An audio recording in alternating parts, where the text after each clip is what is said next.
अमर करूं सतलोक पठाऊं, ताते बंदी छोड़ कहाऊं। कर्म बंधनों से मुक्ति मिलने पर प्राणी मोक्ष को प्राप्त करता है। परमेश्वर कबीर जी की सत्य साधना से सर्व पाप कर्म नष्ट हो जाते हैं।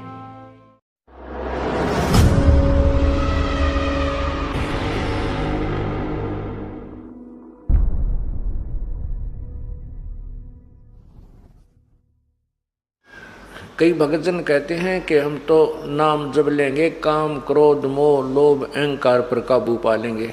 वैसे क्या नाम लेना, नहीं, ये उनकी भूल है।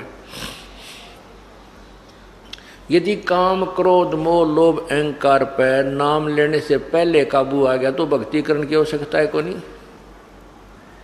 फिर तो वो परमात्मा तुल्य यानी देव स्वरूप आप हो गया। हाँ, नाम लेने से पहले जो विकार त्यागने हैं वो है सुल्फा शराब मांस तम्बाकू सिगरेट बीड़ी आदि के माध्यम से जो भी हम प्रयोग करते हैं, इनको त्याग दोगे। ये भी बहुत ही आपकी बहादुरी है। ये भी आपसे नहीं छूटेंगे, नहीं त्यागे जा सकते हैं। आशीर्वाद संत का चाहिएगा। उस आशीर्वाद कई प्रकार से काम करता है। एक तो आपकी नीत साबित हो जावे, मैं बुराई त्यागना चाहता हूँ और आपका उपदेश लूँगा। हे परमात्मा, हे प्रभु, हे कबीर देव जी, और साथ में उन्हीं के नुमाइंदे अपने जिससे वो उपदेश लेना चाहते हैं उस संत को भी साथ रखे और कहे कि मैं उपदेश लेना चाहता हूँ, मेरी बुराई नहीं छूट रही है, हिम्मत दो प्रभु। तब परमात्मा का आशीर्वाद उस बच्चे तक पहुंचेगा। यदि उसकी नीत साबित है, वो त्यागना चाहता है, तो प्रभु जरूर मदद कर देगा और छुड़वा देगा। परमेश्वर की कृपा बिना या बीड़ी भी ना छूटे। बीड़ी तो सबसे कमजोर शत्रु है इस जीव का, यह ना छूटा उस परमेश्वर की रजा बिना। अब जो भक्त, जैसे कल आपको बताया था कि जो पुण्यात्मा पिछले जन्मों में कभी परमेश्वर की साथ रही हैं, शरण में रही हैं, वो स्वयं आए हैं या अपना कोई संत भेजा है, तो वो पुण्यात्मा से आज कितनी बुराई कर रही हैं। शराब भी रोज पिया करती, सुल्फा भी पीती थी, मांस भी खाती थी, तम्बाकू बीड़ी का भी प्रयोग करते थे। और जिस दिन से उपदेश लेने की ठानी, परमात्मा ने तुरंत चांदना कर दिया, उनकी सब बुराई छुटवा दी। अब उनको उनसे बांस आती है, बदबू आती है, दुर्गंध आती है। किससे? शराब मांस तंबाकू से। और फिर वो क्या बताते हैं जी, नाम लेने से पहले भी हम दुखी थे, शराब और बीड़ी तय। बीड़ी से दुखी कैसे थे कि लेटते बीड़ी पीने दिल करता, लेटते बीड़ी लाते या सिगरेट लगाते, और वो बीड़ी ऊपर झटका कपड़े ने खराब कर देती। एक बार तो रजाई में आग लग गई, घरवाला ने भी गड़या, लेकिन बीड़ी फिर भी ना छुट्टी। फिर कई बार दुखी होकर के शाम ने तोड़ देता, बंडल के बंडल ने तोड़ के और नु बाहर फेंक देता। बीड़ी साथ होगी ही नहीं तो आप पे छूट जाएंगी।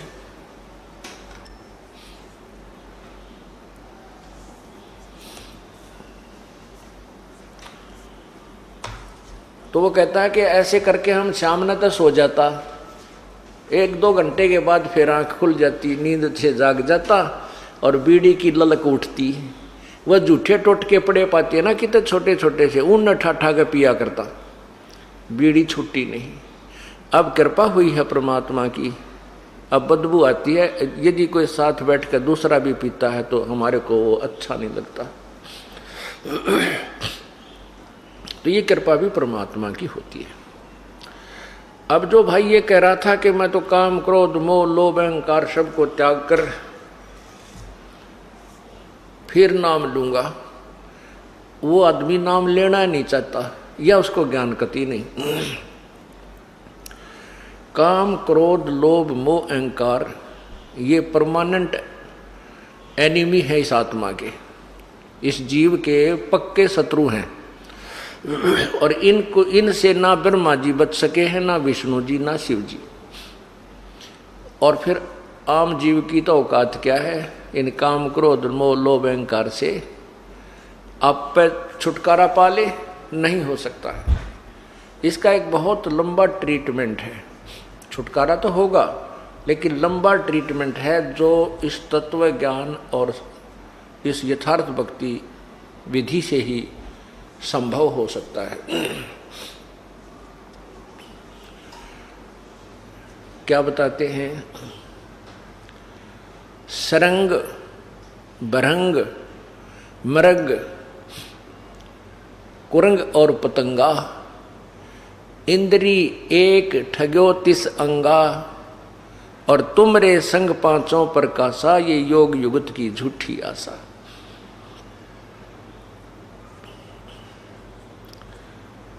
क्या बताते हैं कि शब्द, स्पर्श, रूप, रसगंध, ये 5 विकार जीव का लगा रखे हैं इस काल भगवान ने। क्यों लगा रखे हैं? कि ये परमात्मा की भक्ति ना कर ले, वह कभी कोई संत आवे और यथार्थ भक्ति का वो संदेश देवे तो वो उस भक्ति को कर ना सके, और दूसरी जो भक्ति हमारी है उसको ये करते रहें और उसमें ये काम क्रोध में भी लिप्त रहें, तो इनकी यहीं पर जन्म मरण की प्रक्रिया बनी रहेगी। ये सूझबूझ से काल भगवान ने अपने ये विकार लगा रखे हैं।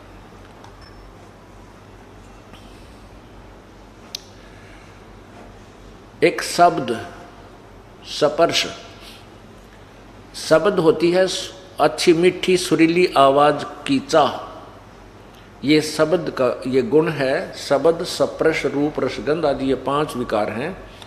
तो बढ़िया सब गाने बजाने, अच्छी आवाज को सुनने की जो चाह है वो विकार शब्द विकार कहलाता है। एक मृग होता है कुरंग, उसके अंदर ये एक विकार है जो उसकी जान का शत्रु बन जाता है।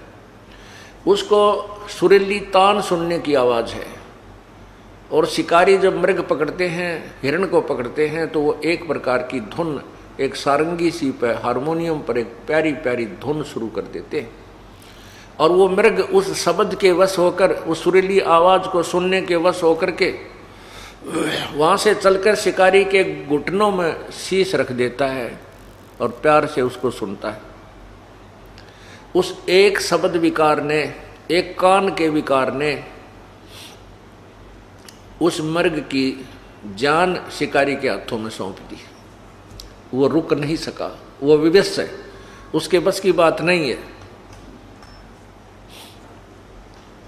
और वो मृग को पकड़ लेगा, उसको मार लिया, उसके चाम का अलग से प्रयोग किया, मांस न्यारा बेच दिया, हड्डी की तो और प्रयोग कर ली। स्पर्श, स्पर्श कहते हैं इस काम को, काम कहते हैं विषय वासना, जो अंग्रेजी में सेक्स कहते हैं।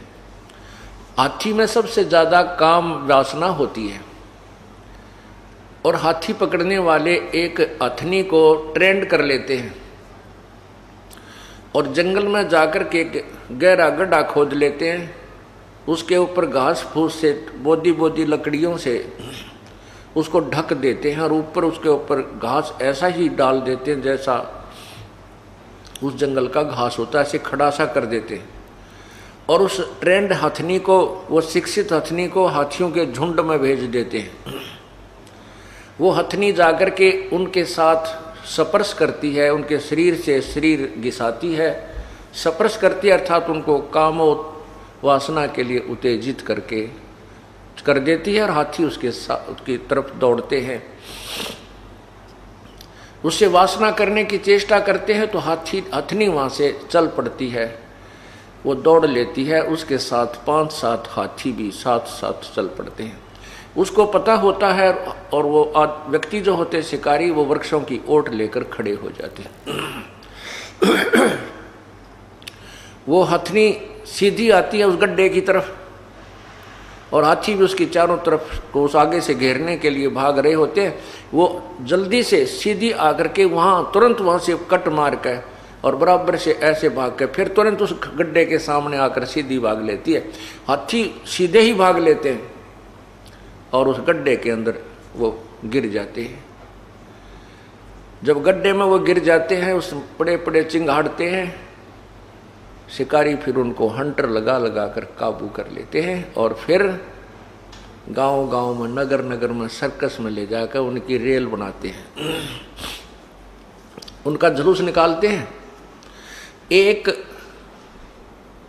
सप्रस विकार के कारण हाथी विवश हो गया, परवश हो गया और अपना जीवन व्यर्थ कर लिया। हाथियों को मारकर भी उसकी खाल, हाथी का दांत, पता नहीं के प्रयोग करते हैं। फिर रूप, एक जैसे शाम को लाइट जले थी, इस पर कितने ये कीट पतंग उड़ उड़ कर टक्कर मार रहे थे। ये रूप विकार है इनके अंदर। पतंग दीपक के ऊपर जाकर के उस रोशनी के वश होता है, उसका रूप के ऊपर उसकी कसक है और रूप के ऊपर आसक्त हो जाता है और दीपक के ऊपर जाकर गिर जाता है, गिरते ही जल के मर जाता है। ये हजार हजार की वोल्टेज की ट्यूबें जग रही हैं, इनके ऊपर ये मक्खियाँ, ये पतंग जाते हैं और वहाँ मर जाते हैं। एक विकार ने, रूप के ऊपर आकर्षित होने वाले विकार ने उस पतंग की जान ले ली। शब्द, स्पर्श, रूप, अब रस। रस माने जीभ का स्वाद। जीभ के स्वाद के वश मछली होती है। मछली पकड़ने वाला क्या करता है, एक मांस का टुकड़ा एक कांटे में डाल लेता है, उस कांटे का, उस हुक का एक लेता है और उसको पानी में छोड़ देता है, रस्सी अपने हाथ में रखता है। वो मछली उसको खाने के लिए एकदम दौड़ती है, वो हुक उसके गले में अटक जाता है और वो ऐसे झटका देता है शिकारी, मछियारा, वो मछली बाहर आके गिरती है। एक जीभ के स्वाद ने मछली की जान ले ली। गंध, सुगंध। भंवरा जो होता है, भंवरा जो फूलों के ऊपर सुगंध लेता फिरता है, वो इतना वश होता है गंध लेने के, सुगंध लेने के, कि फूल के ऊपर बैठ जाता है और वो इतना बेसब्रा हो जाता है, उठता नहीं। और शाम के समय वो फूल बंद हो जाता है। कई ऐसे फूल हैं जो बंद हो जाते हैं, अच्छे मजबूत होते हैं, और वो भंवरा उसके अंदर ही रह जाता है, उसकी जान चली जाती है, वो उठता नहीं, इतना विवश है। तो यहाँ कहते हैं कि कुरंग मतंग, कुरंग कहते हैं मृग को, मतंग कहते हैं हाथी को, और पतंग, रूप, कुरंग, मतंग, सरंग और भृंगा, इंद्री एक ठगो तिस अंगा। ओए होए, के जैसे मृग और हाथी और पतंग, शरंग मछली को कहते हैं, और भंवरा, इन पांचों में एक एक विकार था। इन एक एक विकार ने ही इनकी जान ले ली। और तुमरे संग पांचों पर कासा, योग युगत की झूठी आशा। मनुष्य जीवन में काल ने और जुल्म कर दिया। इस मनुष्य जीवन के मनुष्य मानव शरीर में ये पांचों लगा दिए। ये पांचों विकार मानव को प्रभावित रखते हैं। इसमें जीभ का भी स्वाद है, कानों का भी रस लेने, गाने गुने सुनना चाहिए इसने, गुटी सूटी लाने, बढ़िया है, चटपटे भोजन खाने के लिए।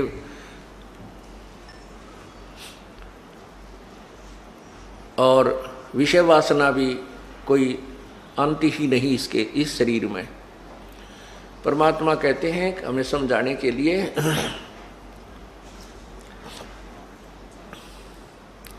कबीर कुत्ता रुत पे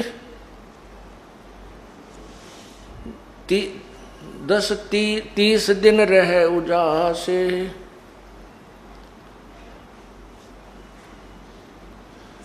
कामी नर कुत्ता सही 6 ऋतु 12 मास। परमात्मा कितनी प्यारी तुलना करते हैं इस मनुष्य के साथ। कहते हैं कुत्ता एक ऋतु आने पर ही 30 दिन तक वो काम वासना से प्रेरित रहता है, और कामी नर कुत्ता से ही 6 ऋतु 12 मास।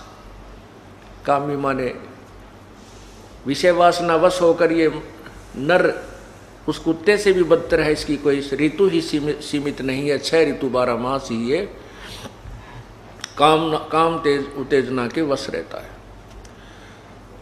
अब क्या कारण है कि जैसे काल ने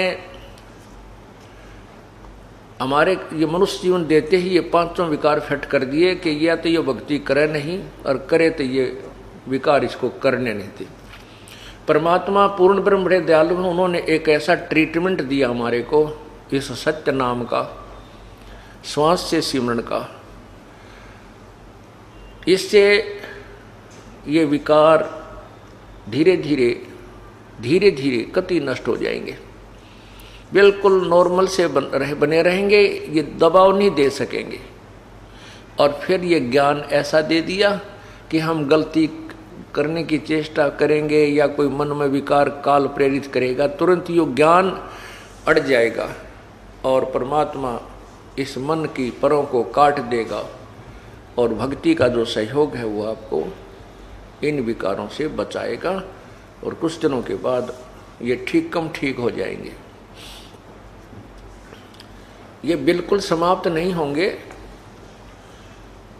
लेकिन ज्ञान से इस सतनाम से बिल्कुल ऐसे हो जाएंगे, हानि नहीं कर सकेंगे, आपको बाधक नहीं बनेंगे आपके लिए। परमात्मा कोई गलती नहीं होने देगा आपसे, कोई ऐसी परिस्थिति पैदा कर देगा जो ये मन तो ये काल है, ये तो 21 ब्रह्मांड का भगवान है, ये ब्रह्मा विष्णु महेश के साथ भी इसने खूब ऐसी घटनाएं घटा दी जो आज तक शोभनीय नहीं लगती हैं, लेकिन संत के साथ इसकी नहीं बसाओगी।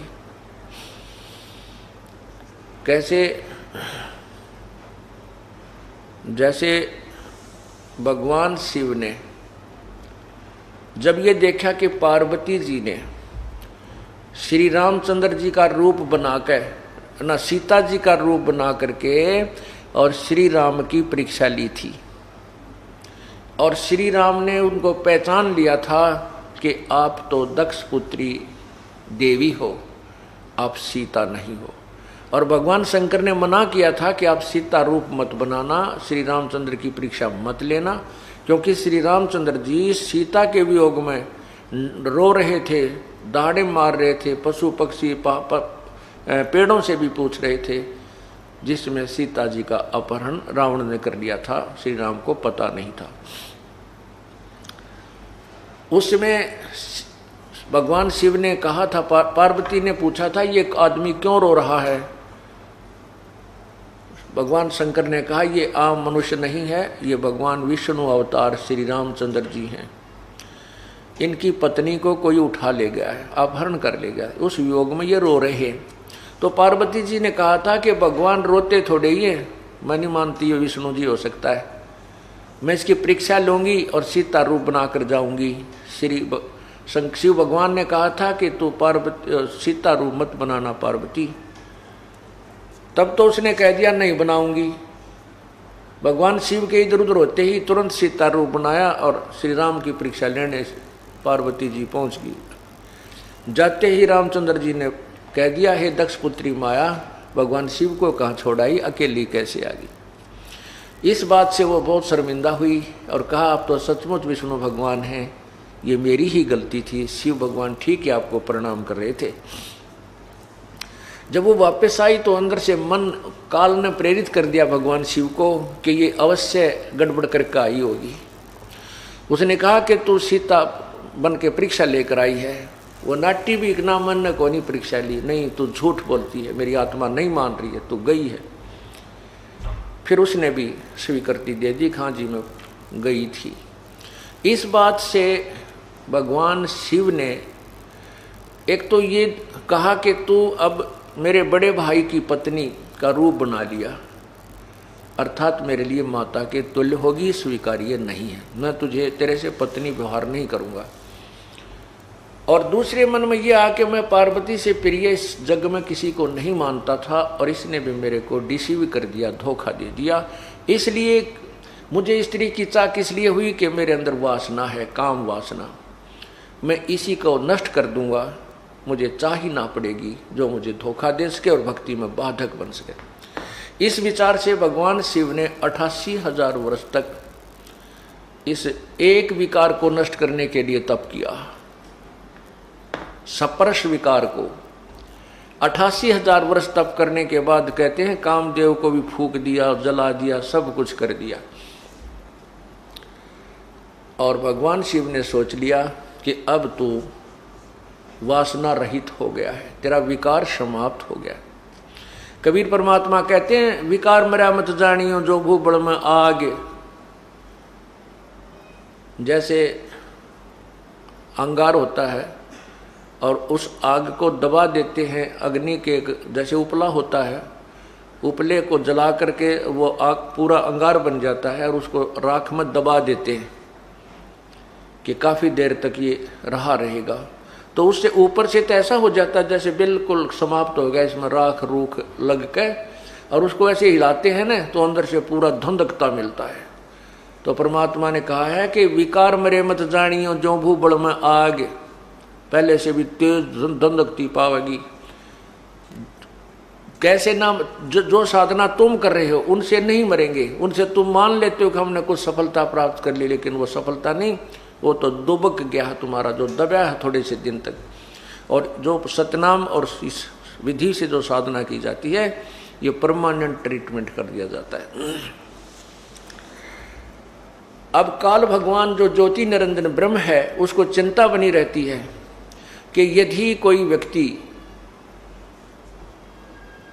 यदि ये मानव या प्राणी अपनी वासना को कंट्रोल कर लेंगे तो संतान उत्पत्ति कैसे होगी, और संतान उत्पत्ति नहीं हुई तो मैं 1 लाख मानव शरीरधारी प्राणियों के शरीर के मैल को कैसे खाऊंगा।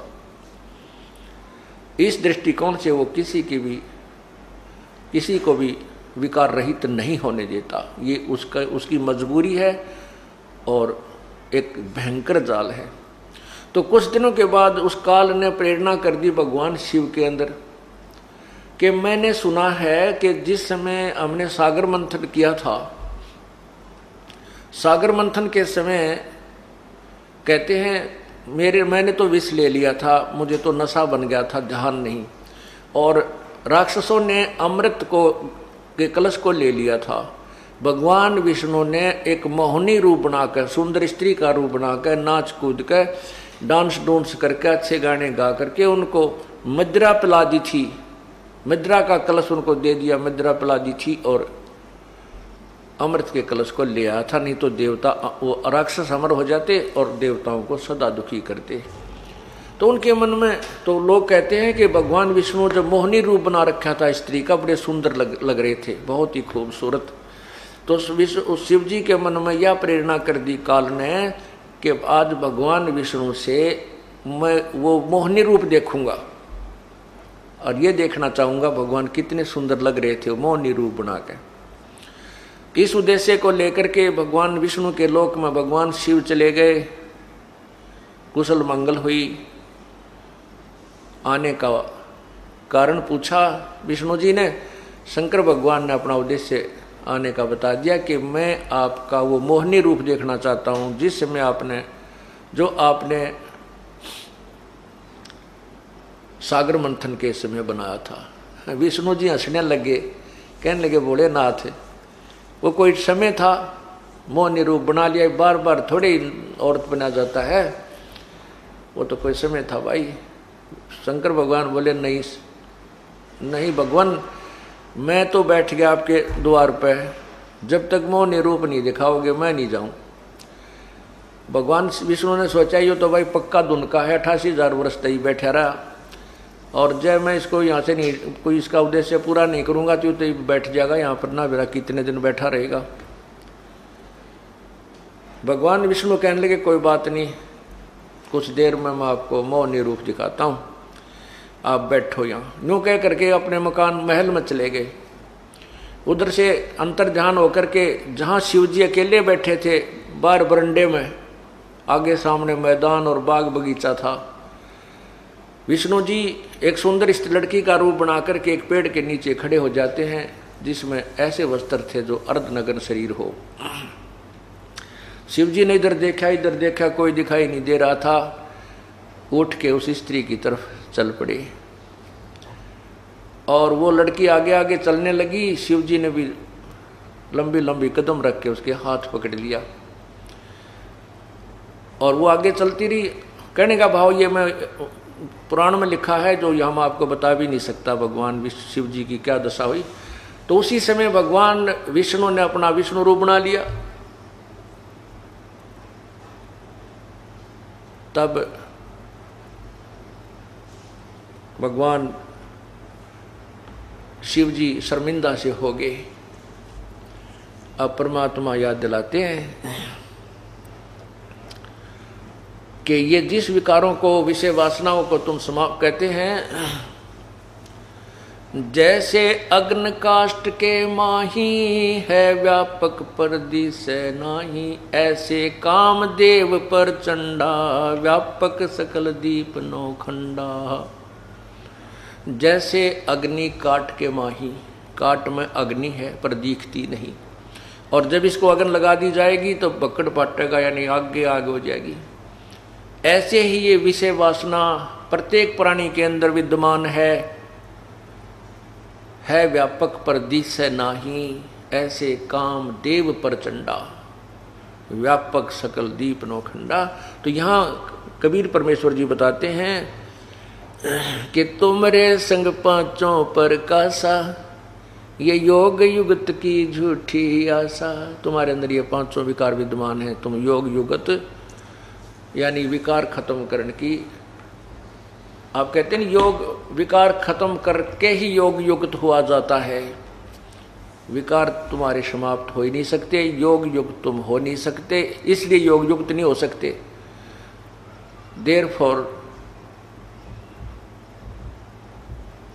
इसलिए आपका जीवन जो है या भक्ति भी व्यर्थ और आपका जीवन भी व्यर्थ, आपका उद्देश्य भी गलत है। जो तो आप सोच रहे हो कि आप मोक्ष प्राप्त कर लेंगे या परमात्मा से संपर्क कर लेंगे, क्योंकि आप कहते हो विकार जब तक समाप्त नहीं होंगे हम भक्ति पर लगेंगे नहीं।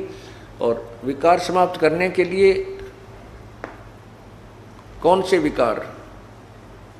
जो अंतःकरण के विकार, एक बाहर के विकार जो आपको पहले बताया, शराब मांस तंबाकू चोरी ठगी बकवाद ये माड़ी नीत करना, ये बाह्य विकार है। अंदर के विकार, ये पांचों विकार समाप्त करने के लिए आपको एक लंबा ट्रीटमेंट आजीवन करना होगा। कौन सा है? राम नाम रटते रहो जब तक घट में प्राण, कभू तो दीन दयाल के भनक पड़ेगी कान। अंतिम श्वास तक ये ट्रीटमेंट आपको लेना पड़ेगा। कौन सा? सत्संग सुनना और धर्म यज्ञ, ये पांचों यज्ञ करना, परमात्मा का जो मंत्र है इन तीनों मंत्रों का जाप करना, और इस प्रकार आप इन विकारों से रहित रहोगे, परमात्मा प्राप्त कर सकते हो।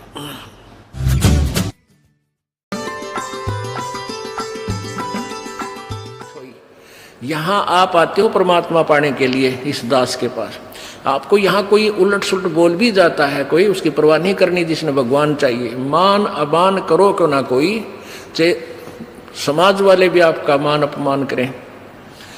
और मम संत शरण जगत जान छोई, यानी यहाँ थोड़ी सी अपने अपने विचारों में भी अंतर होता है। ये परम संत पूर्ण परमात्मा के विचार हैं और वो तुलसीदास के एक व्यवहारिक विचार हैं। लेकिन यहाँ थोड़ा सा लागू होता है कि गृहस्थी के पास कोई भी आता है तो सबसे पहले प्रणाम करें। सत साहिब, जैसे हम सत साहिब बोलते हैं, मान ले कोई राम राम बोलता है तो उसको राम राम ही में उत्तर दे देवे। नमस्ते करता है तो नमस्ते जी, आओ बैठो, तो उसका आदर सत्कारी स्वाभाविक गुण होना चाहिए गृहस्थी में। तो ऐसे वो जो कि पहले वाले सभी में ये विद्यमान था। तो राजा जनक खड़े हो गए सिंहासन छोड़कर जब एक ऋषि जी उनके द्वार पर आए, साधु वेशभूषा वाले, और अलग से एक गद्दा तख्त सूचा साफ तक बना रखे, क्योंकि ऋषि लोग आते जाते रहते थे संतों के पास, राजाओं के पास, तो उनके लिए अलग आसन बनवा रखे थे। अच्छे कपड़े स्वच्छ धोकर रखा करते थे। नौकरों को आदेश दिया कि ऋषि जी आगे हैं और उनका आसन लगाओ अलग से, उनका अलग आसन लगवाने लगे। ऋषि जी सुखदेव नौकानो नीचे बैठ गया वहीं पर। तो राजा जनक दौड़कर निकट आए, महाराज यहाँ ना बैठो, महाराज मेरा अपमान ना करो, अपमान ना करो, यहाँ बैठो। उन्होंने बोला नहीं मैं यहीं बैठूंगा। तो राजा जनक कहने लगे भाई ऐसी मेरे से क्या गलती होगी, आप रुष्ट हो ऋषि जी? कि नहीं। फिर बैठे बैठे सारी कहानी सुना दी कि मैं आपको गुरु बनाने आया हूँ और आज मैं ऊपर नहीं बैठ सकता। अब सूत्रे दिन आगे नरमा गया तो भगवान के निकट आ गया। सुखदेव ऋषि बोला कि, और राजा जनक कहने लगे महाराज मेरा क्यों मजाक उड़ाओ, आप तो जन दुनिया को ज्ञान देने वाले, और सूर्य को दीपक क्या दिखाऊंगा मैं सारी कहानी बता दी कि मैं ऐसे ऐसे ऋषि भगवान विष्णु के लोक में गया था, उन्होंने मुझे वहाँ अलाउड नहीं किया। उन्होंने कहा कि मैं आपको गुरु बनाऊं, फिर भक्ति करूं, तब मैं स्वर्ग जाऊंगा, मुझे स्वर्ग जाना है। फिर राजा जनक के जचगी भाई इब तक मैं ठीक बोलता दिखा है। कहने लगा ठीक है महाराज, मैं सुबह नहा धो के स्नान करके सुबह नाम दूंगा तेरे को।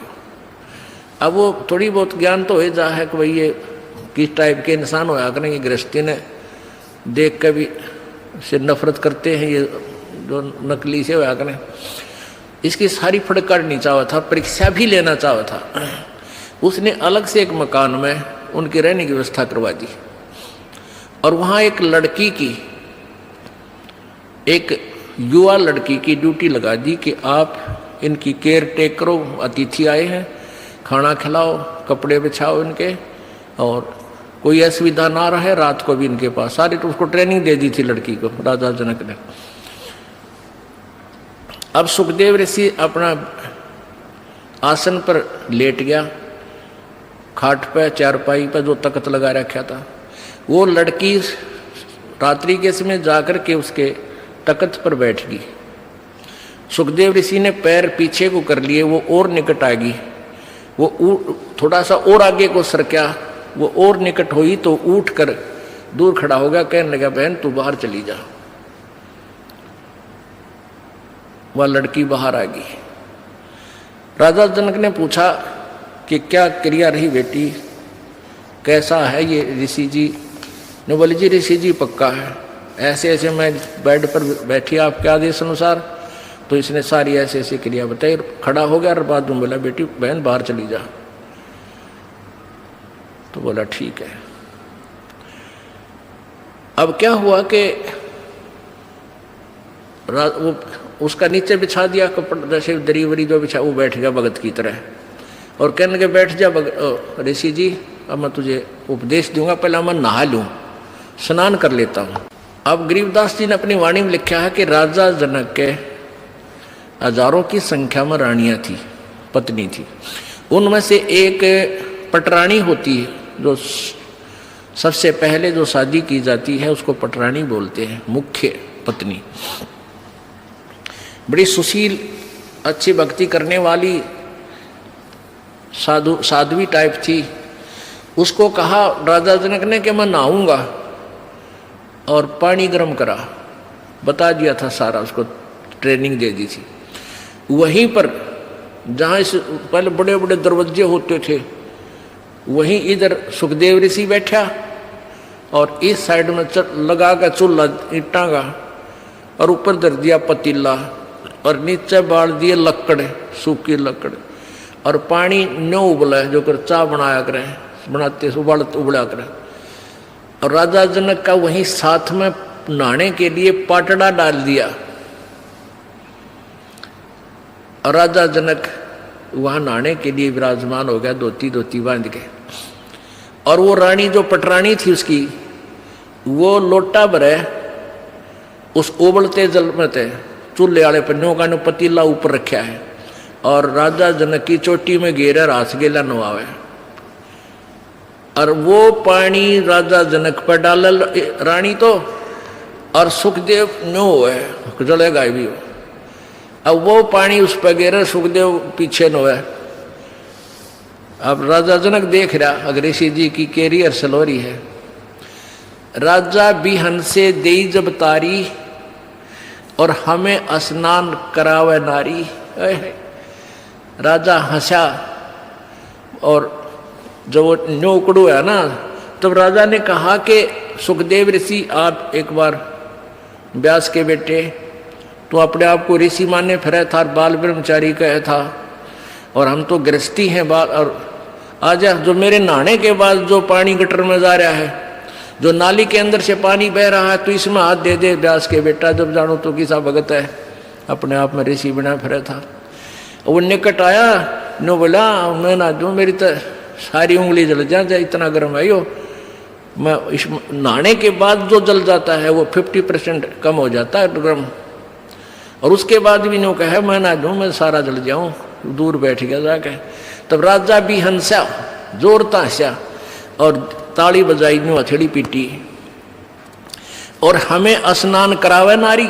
अरे तू इतनी दूर से जलन हो रहा या नवावे, जिसने तू एक हे मान रहा था अपनी दृष्टि में, औरत तो देखनी भी नहीं, शकल भी नहीं देखनी, अरे या तेरे से अच्छी भक्ति करे, इसके हाथ भी ना जलते। और ऐसा योग कमाया पूता, बेटा यो के इतना भक्ति करी, के साधना की, और क्या हुआ जो इंद्री धूता। अरे इस क्या हो गया, तन इंद्रियों को काबू करने की चेष्टा कर रही है, इनके खच्चम खच्चा हो रहा। इंद्री कर्म लगाओ किसके, जैसे जिव्या लेप नहीं मधुरस के। नालायक इस इंद्रियां का के दोष है भाई, इन तू रोके बैठा। अब जीभ के शहद लगा दे, 1 सेकंड में टेस्ट करके नीचे न कर देगी, जीभ का निशान भी ना पाओ मत होगा। तो इंद्रियां का कर्म नहीं लगे, तेरे मन के कर्म लगेंगे। और मन में दोष आए बिना रह नहीं सकता बेटा, ते तो कितनी बात बना दे। या वो भी जान गया भाई मन तो दुष्ट है, तो 1 मिनट में करा के बूंदी सोच जा, फिर सेकंड में कुछ और सोच ले। तो कहते हैं इंद्री कर्म लगाओगे किसके, जिव्या लेप नहीं बदुरस के। काफी ज्ञान दिया, फिर समझाया उसको। फिर क्या बताया कि रात्रि के समय ये लड़की तेरे बेड पर बैठी और तेरी क्या स्थिति थी, क्यों डर गया, या कोई खावा थी तेरे को, तेरे में ज्ञान नहीं, विवेक नहीं, अगर तू आत्म तत्व में भी नहीं है, परमात्मा के निकट कहाँ, तो बहुत देर की बात है। योगी पुरुष आत्म तत्व में आ जाते हैं, स्त्री और पुरुष की आत्मा में उन्हें भिन्नता नजर नहीं आती। अगर तू थोड़ा बहुत आत्म तत्व में भी आ रहा होता तो भी तेरे अंदर ये शुक्र पैदा ना होती, और बैठ जाता, कहता जा बेटी बैठ, आओ भाई बैठो, बात परमात्मा की चर्चा शुरू करता, उसको ज्ञान सुनाने लग जाता, आप पे दोष खत्म था। तेरे अंदर दोष था इसलिए तू सुकड़ा। इस तरह एक बार सांग देखने चले गए 2 जने, एक तो पहले जाता था, एक पहली बार गया था। और वो लड़के उस समय लड़कियों का ही रोल बना के और मेल फीमेल का रोल करा करते हैं। तो नाच रहे थे, कोई गा रहा था, अच्छे सुसज्जित कपड़े मेकअप कर रखी थी। तो पहली बार जो लड़का गया था वो ने कहा दूसरे ने, देख के सुंदर लड़की, देख किसा बढ़िया नाच है। और दूसरा बोला लड़की को ना, यो लड़का है, उसका ना जच्ची बात है ना, तो नहीं बेरा। वो फिर शाम के समय जब वो वहाँ अपना स्वांग करके, वो ड्रामा पूरा करके, जब जहाँ वो रुके थे किसी चौपाल में, वहाँ गए। वो पहले जो सत्संग सुन, जिसने वो सांग देख रखे थे, वो अपने साथी को लेकर वहाँ चला गया।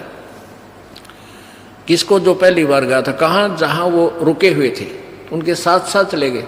उन बच्चों ने जाते ही वो सारा मेकअप उतार कर, कपड़े निकाल कर न्यारे न्यारे टांग दिए, और वो लड़के नो के नो कच्चे कच्चे में खड़े। तब उसका यकीन हुआ, जो पहली बार सांग देखने गया था, अकराई तो छोरे थे, छोरी कोई ना थी। अब अगले दिन जब वो सांग देखने गया, वो नाचा भी था वो लड़का, और लड़की का मेकअप भी था, पर उसने लड़की नजर नहीं आई थी, वो लड़का दिखा था। तो ऐसे ही जब आत्मज्ञान में भी होता सुखदेव, तू तने लड़की नहीं दिखा, उधर ड्रामा कर रहा था, बेटा अपना कल्याण करा ले। बोलो सतगुरुदेव। रमता राम जपो रे प्राणी, अब तो सुन ले राम कहानी।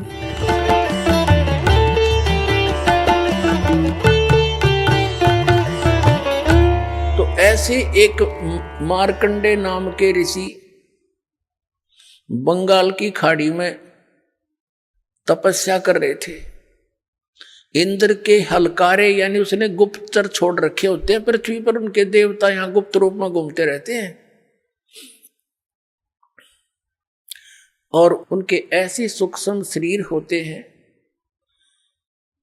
ये लंबी डिटेल बन जाएगी जब मैंने ये चैप्टर दूसरा शुरू कर दिया, क्योंकि आपने आज तक ज्ञान तो सुना ही नहीं है, उस अज्ञान को ज्ञान मान के ग्रहण कर रखा है। लेकिन सिंपल सा इतना है कहेंगे कि उसके हलकारे गुप्तचर सीआईडी वाले घूमते रहते हैं। और उन्होंने पता लग गया कि ऐसे एक ऋषि मार्कंडे नाम के ऋषि बहुत समय से बैठे हैं, तपस्या कर रहे। इंद्र को चिंता बन गई कि कहीं तेरी गद्दी प्राप्त ना कर ले। उस तप को भंग कराने के लिए, साधना को डिस्टर्ब करने के लिए उसने एक उर्वशी भेजी। एक औरत आई खूबसूरत, और उसने उस ऋषि के सामने थोड़ी सी दूरी पर डांस करना शुरू कर दिया, नाचना शुरू कर दिया। और वहां का एक सिद्धि से वहां का वातावरण ऐसा बना दिया जैसे ना गर्मी ना सर्दी, और सुगंध उठ रही हो जानो चारों तरफ से, ऐसे जानो ऐसा बड़े मनमोहक वातावरण बना दिया। अब वो नाच रही है। मार्कंडे ऋषि आधी आंखें खुली हैं, आधी बंद हैं।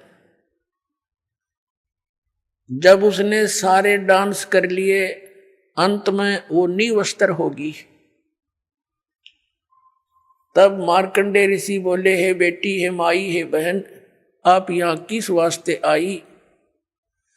तब उर्वशी ने कपड़े पहनते हुए कहा कि हे ऋषि, मेरे स्वरूप को देखकर यहाँ अन्य इस बनखंड के, इस वन के, डिवीजन के, इस टुकड़े के जितने ऋषि महर्षि थे उनके वो तो डामाडोल हो गए, और छोड़ कर इस तपने खड़े होकर लागे देखने मेरे को।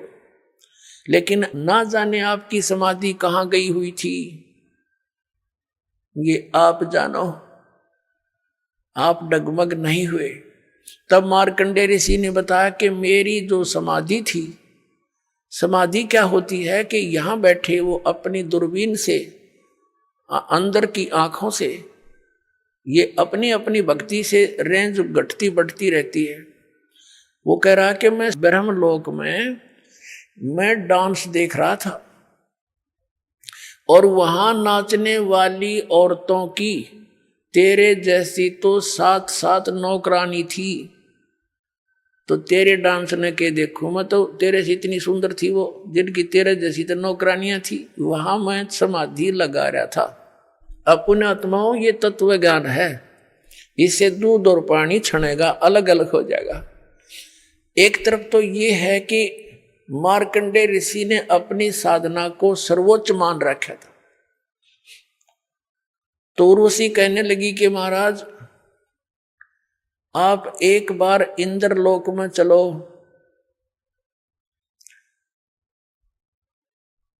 तो मार्कंडे ऋषि ने कहा कि तेरे से कोई और सुंदर हो उसको भेज दे, वो भी ट्राई कर लेगी। तो उर्वशी ने कहा कि मैं इंद्र की पटरानी मैं ही हूं, यानी सबसे ब्यूटीफुल, सबसे खूबसूरत स्वर्ग की जो औरतों में से एक होती है, वो सची नाम है उसका, और वो इंद्र की पटरानी होती है। तो वो कहती है मैं ही वो सबसे सुंदर औरत हूं उस स्वर्ग लोक की, और मैं इंद्र की पटरानी यानी मुख्य पत्नी हूं। मार्कंडे ऋषि ने कहा कि जब ये इंद्र मर जाएगा तब तू क्या करेगी, क्योंकि ये तो नासवान है। पर उसने सची ने कहा, उर्वशी ने कहा, यानी उर्वशी ने कहा कि मैं 14 इंद्र भोगूंगी। अपने आत्माओं, अपना पैमाना लगा लियो, आप क्या भक्ति कर रहे हो और क्या प्राप्ति होगी। इस मार्ग को छोड़कर अन्य जो साधनाएं करते हो वहां से। अब वो क्या कह रही है उर्वशी, वो कितनी पुण्यात्मा थी, उसने कितने धर्म और पुण्य किए होंगे। वो कह रही है कि ये 14 इंद्र मर जाएंगे, अपना शासन काल पूरा करके इनकी मृत्यु होती रहेगी और मैं नो की नो बनी रहूंगी, मैं इनकी पत्नी रहूंगी, यहाँ की पटरानी, ये भी एक पोस्ट है। और नेक्स्ट इंद्र की वह पत्नी बनेगी, वो अपना 14 ऐसे वो 72 चौकड़ी युग, 72 चतुर्युगी, सतयुग, त्रेता, द्वापर, कलयुग, ये 4 युगों का एक चतुर्युगी होता है। ऐसी 72 चतुर्युगी तक 1008 वर्ष तक समझ लो, 1008 ये चतुर्युगी तक ये ब्रह्मा का एक दिन होता है, 1008 चतुर्युग का। तो जब और फिर रात्रि में वो नष्ट हो जाते हैं, तो कहते हैं इस एक दिन में, ब्रह्मा के दिन में 14 ये इंद्र नष्ट हो जाते हैं। तो ये क्या कहती है कि ब्रह्मा के एक दिन में 1008 चतुर्युग तक मैं तो नो की नो पत्नी बनी रहूंगी, यहाँ की स्वर्ग की देवी, और जितने जो इंद्र हैं वह 14 इंद्र मरते रहेंगे, मैं कांस्टेंट रहूंगी जब तक, फिर मेरी भी मृत्यु होगी। अब मार्कंडे ऋषि परिचित थे उनसे। मार्कंडे ऋषि ने कहा कि 14 इंद्र भी मरेंगे जब तू के करेगी। तो वो क्या बताती है, नियम बताती है, उसका प्रतिफल बताती है, सच्चाई बताती है कि जितने अंदर मैं भोगूंगी वो तो गधे बनेंगे मृतलोक में, पृथ्वी पर, और मैं गधी बनूंगी। मार्कंडेय ऋषि माथे माथ मारता है, फिर जहां का राजा गधा बने और वहां की पटरानी गधी बने, तो मुझे ऐसे लोक में क्यों ले जावा थी तू। तब उस इंद्राणी ने कहा कि इसलिए ले जाना चाहती थी कि मेरी इज्जत रह जाती, नहीं तो मेरी मजाक करेंगे, मुझे सजा दी जाएगी कि तू हार के आगी। या दंड देता है वो जो उस लड़कियों को भेजता है किसी को, जैसे विश्वामित्र तपस्या करे था, उर्वशी भेज दी इस इंद्र ने, उसके साथ उसका संपर्क हो गया। एक लड़की होली ना जब जन्म करके और छोड़ के जाती रही अक्षमाल ऋषि जी, फिर वो विश्वामित्र रोनता अंड है। तो ऐसी स्थिति है इनकी।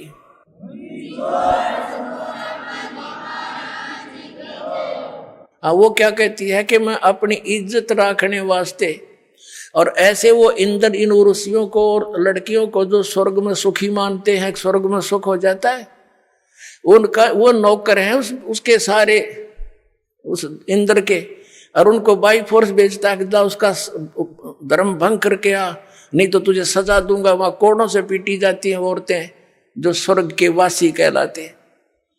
इस डर के मारे वो कह रही है कि मुझे दुआगन करेंगे, सजा दी जाएगी, आप एक बार चल पड़ो। तब मार्कंडेय ऋषि ने कहा था कि किस लिए ले जाना चाहती थी, कि अपनी इज्जत रखने के लिए, नहीं तो यूं कहेंगे तू भी हार के आएगी, सबसे सुंदर थी, सबसे शक्तिशाली थी। तब मार्कंडेय ऋषि ने कहा, ए बोली आत्मा, तू आज भी गधी, क्योंकि 14 खत्म करेगी, और मृत्यु के बाद तू स्वीकार कर रही है परमानेंट गधी, तो फिर गधी का भी इज्जत किसी, और इज्जत की ठेकेदार नहीं बनी बैठी, तू भाग यहां से।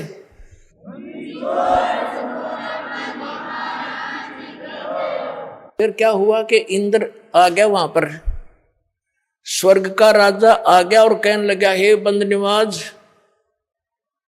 हम हारे तुम जीते, इंद्र की गद्दी प्राप्त करो। मार्कंडेय ऋषि कहने लगा, अरे अरे इंद्र तू क्या कह रहा है, इंद्र की गद्दी तो हमारे लिए काग की बीट है, हमें नहीं चाहिए, तो ये रख अपने को। और फिर मार्कंडेय ऋषि ने कहा, इंद्र बात सुन बैठ जा। अब इंद्र तक खुश हो गया कि ऋषि ने बख्श दी मेरी गद्दी वापस, अभी हमने तो इतना ज्ञान है। तब समझाने की चेष्टा की मार्कंडेय ऋषि ने कि देख, मृत्यु के उपरांत तू पशु बनेगा, गधे की योनि में जाएगा, आजा तुझे ऐसी भक्ति बता देता हूं, तेरा मोक्ष हो जाएगा, ब्रह्मलोक में चला जाएगा। अब और इंद्र क्या कहता है कि महाराज जी इब तक मौज करने दो, फिर देखूंगा, फिर बोलो। अपने आत्माओं सब वह बीमारी है जो इन स्वर्ग के देवताओं तक के, आपने भी यही है। अब जैसे ये दास किसी को, अपने मित्र प्यारे को, जैसे दास जूनियर इंजीनियर की नौकरी करता था जेई की, तो उन अपने साथियों को भी कोशिश की समझाने की, जो जिसको थोड़ा सा ज्ञान सुहा था उसको बैठा के समझाने की चेष्टा की। तो वो क्या कहता, भाई फिर देखेंगे, फिर देखेंगे, फिर के देखेंगे, गधा बने पाछा तो कुमार देखेगा। फिर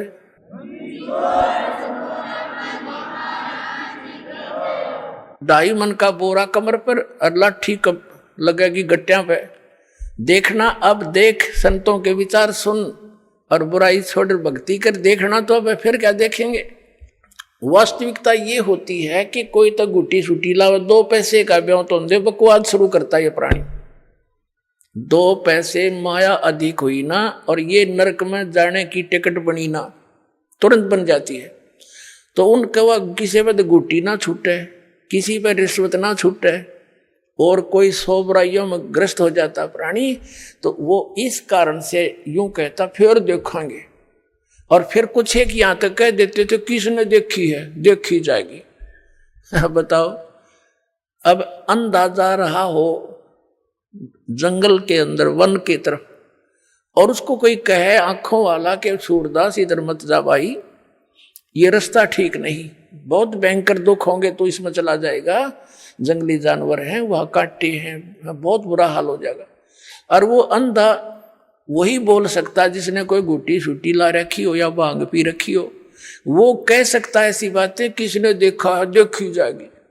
अब अंधे न दिखता ना, आँखें वाले की वो मानता ना, और फिर न्यू क्या किसने देखा, जिसने देखा है वही तो बता रहा है कि ये रास्ता गलत तेरा।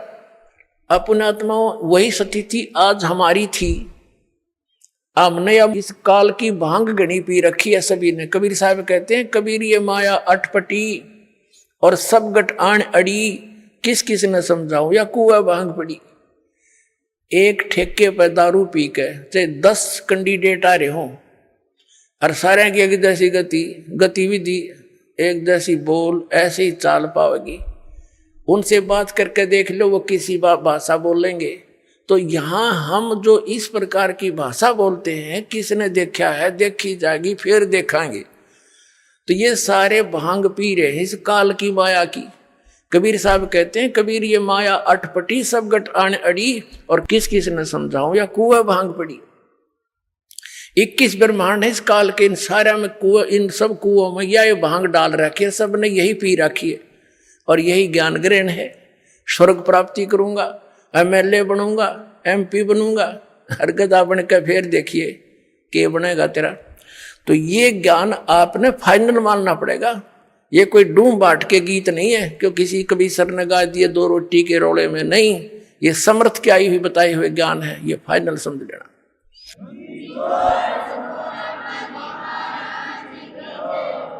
अपने आत्माओं, अब मार्कंडेय ऋषि की स्थिति देखते हैं। अब ये तत्व ज्ञान है, और ये दास परमात्मा ने इस मार्ग का मास्टर बना दिया। अब दास चाहता है कि आपको भी ये ज्ञान दूं, आप भी खुद दृढ़ हो और अन्य को भी समझाने की चेष्टा करो, या नाम जलाओ ला करके। अब जैसे ये कहते हैं ना, समाधि लगाओ, और हम ये भी सुना करते थे, हजारों वर्ष तक महापुरुष समाधिस्थ रहते थे। ये मन इतना उस्ताद है, आप कहीं बस की इंतजार में बैठ जाओ ना बस स्टैंड पर, आपको ये मालूम भी हो कि आध घंटे में आओगी बस, फिर भी मन 2 मिनट के बाद उठ कर नहीं देखेगा, कोई भी खुड़का सुन जा, यानी वहां भी ना चैनते बैठने देता ये। और ये समाधि में बैठने दे, वैसे बैठने दे किसी को, जैसे आप सिनेमा देखने जाते थे, अब तो नहीं जाना है, तो उसमें 3 घंटे का पता नहीं लगता, क्योंकि उसमें नए नए सीन देखने को मिलते थे और 3 घंटे ऐसे कट जाती। वो मन की खुराक थी, वहां आराम से टिका रहता है और 3 घंटे वो खत्म होगी रही जल्दी खत्म। टाइम देख पूरा 3 घंटे लग गए जैसे 10 मिनट। अब जो ये समाधि लगाने का ढोंग करते हैं, इनके विषय में सूक्ष्म वेद में बताया परमात्मा ने कि डंब करें डूंगर चढ़े, अंतर झीनी झूल, और जग जाने बंदगी करे, ये वो सूल बबूल। जैसे ये देखे होंगे संत साधु पहाड़ पर या टीले से पे ऊंचे स्थान पर बैठेंगे वृक्ष के नीचे और समाधि लो बैठ जाएंगे आसन पदम लगा के, तो दूर से दिखे वो कौन बैठा है। नगर वाले देखे भाई महात्मा बैठा तपस्या करे, फिर लाइन लग जाए उड़ा माथा टेकनिया की। तो परमात्मा कहते हैं डंब करें, डंब माने लोग दिखावा पाखंड करते हैं, आडंबर करते हैं। दंब करें डूंगर चढ़े, ऊंचे स्थान पर बैठेंगे, और अंतर झीनी झूल, अंदर नो को बदे, और जग जाने भक्ति करे, यो बोए सूल बबूल। अब मार्कंडे ऋषि जो समाधिस्थ हो चुका था, बहुत दिनों तक बैठा था, वो क्या देख रहा था, उसने आप स्पष्ट कर दिया कि जहां मेरी समाधि थी वहां मैं डांस देख रहा था, और वहां ब्रह्मलोक के अंदर मेरी समाधि पहुंच गई थी। वहां नाचने वाली इतनी खूबसूरत औरतें हैं तेरे जैसी, तो वहां बांदी नौकरानी थी उनकी। तो ये मन न्यो टेका रहा था इन ऋषियों का। अब जैसे पुण्यात्माओं, हमारे शरीर में चैनल लगे हुए, चैनल, ये चैनल जो हैं ये कैसे हैं, जैसे कमल है हमारे, चक्कर बोलते हैं जिनको, शरीर में चक्कर है, एक मूल चक्र, फिर स्वाधिष्ठान चक्र, इनको कमल भी बोला संतों ने, और फिर नाभि चक्र, फिर हृदय चक्र, और कंठ वाला कमल चक्र, और फिर त्रिकुटी चक्र, त्रिकुटी कमल। तो ये क्या है, ये समझ लो कि एक टेलीविजन के अंदर चैनल लगे हुए हैं। तो जिस चैनल को आप ऑन कर दोगे, वर्किंग में कर लोगे, उस टीवी के अंदर जिस स्थान से वो प्रोग्राम रिले हो रहा है, वो स्थान तो कहीं और है और दिखाई दे रहा टीवी में, एज इट इज दिखाई दे रहा है। तो ऐसे ये ऋषियों ने हठ योग किए। लंबी आयु थी पहले, सतयुग में 1,00,000 वर्ष की आयु होती है, और त्रेता में उससे कम हो जाती है, 10-10 हजार वर्ष की आयु होती है, और द्वापर में 1-1 हजार वर्ष की, प्रारंभ में ज्यादा होती है, लास्ट में 1,000 पे अंत होता है। और कलियुग के अंदर ये आपकी लास्ट में 20 वर्ष की आयु रह जाएगी, और शुरुआत इसकी ऐसे ही कई सैकड़ों वर्षों से हुई है। अब क्या हुआ, वो क्या देख रहा था, उसका चैनल ऑन हो गया, और उसने क्या दिखाई दे रहा था, ब्रह्मलोक में डांस देख रहा था। और कभी कुछ दिखाई देता है, कभी कोई झरने आ रहे हैं, कितना कोई ऐसे सवारी जा रही है, कोई नाच हो रहे हैं, कोई झरने बह रहे हैं, ये देखते रहते हैं अंदर। तब ये मन टेके ना टेकन दे इसने। अब उससे क्या होता है, ये ऋषि लोग साथ में ओम नाम का जाप भी करते थे। तो ओम नाम के जाप से और इस हठ योग से क्या होगा, ओम नाम के जाप से मार्कंडे ऋषि ब्रह्मलोक में जागा, क्योंकि उसके ब्रह्मलोक तक की साधना हो चुकी थी। गीता जी अध्याय नंबर 8 के श्लोक नंबर 16 में स्पष्ट किया है कि ब्रह्मलोक पर्यंत सभी लोग पुनरावृत्ति में हैं, वहां गए हुए भी जन्म मृत्यु को प्राप्त होते हैं। अब मार्कंडे ऋषि अपनी साधना को मोक्षदायक मान रहा था, सबसे बढ़िया मान रहा था, उसकी भी कुछ भी ना पाइया। अब पुणात्मा जैसे गीता जी अध्याय नंबर 4 के श्लोक नंबर 25 से लेकर 30 तक यही निर्णय दिया है कि जो भी साधक जो साधना कर रहा है वो अपनी साधना को पापनाशक माने बैठा है। चौथे अध्याय के 32वें श्लोक में कहा गीता जी में कि इस प्रकार के वास्तविक जानकारी, धार्मिक अनुष्ठानों की जानकारी, साधनाओं की जानकारी सच्चिदानंद घन ब्रह्म की वाणी में विस्तार के साथ कही गई है, वो तत्व ज्ञान है। और चौथे अध्याय के फिर 34वें श्लोक में कहा कि उस तत्व ज्ञान को तू तत्वदर्शी संतों के पास जाकर समझ, उनको दंडवत प्रणाम करने से, विनम्र होकर, कपट छोड़कर सरलता पूर्वक प्रसन्न करने से वह तत्व ज्ञानी दर्शी ज्ञानी महात्मा तुझे उस तत्व ज्ञान का उपदेश करेंगे। उनसे पूछ जाके, इसे गीता ज्ञानदाता भी परिचित नहीं है। तो ये मार्कंडेय ऋषि अपनी साधना को उत्तम मान रहा था। अब परमात्मा के उस तत्व ज्ञान से, उस पैमाने से नाप कर देखांगे। विष्णु ने क्या बताया है? इंद्र कुबेर ईश की पदवी ब्रह्मा वर्ण धर्मराया, विष्णुनाथ के लोक को जाकर तू फिर भी वापस आया। ये ब्रह्म लोक तक गए हुए प्राणी भी वापस आते हैं। आपने प्रमाण देख लिया 8वें अध्याय के 16वें श्लोक में गीता जी में। आप सुन रहे थे जगत गुरु तत्वदर्शी संत रामपाल जी महाराज जी के मंगल प्रवचन। अधिक जानकारी के लिए विजिट कीजिए हमारी वेबसाइट www.jagatgururampalji.org। संत रामपाल जी महाराज जी के शुभ आशीर्वाद से पूरे विश्व भर में 500 से भी ज्यादा नाम दीक्षा केंद्र हैं, जिन पर संत रामपाल जी महाराज जी द्वारा ऑनलाइन निशुल्क नाम दीक्षा दी जा रही है। अपने नजदीकी नाम दीक्षा केंद्र का पता करने के लिए संपर्क करें 8222880541।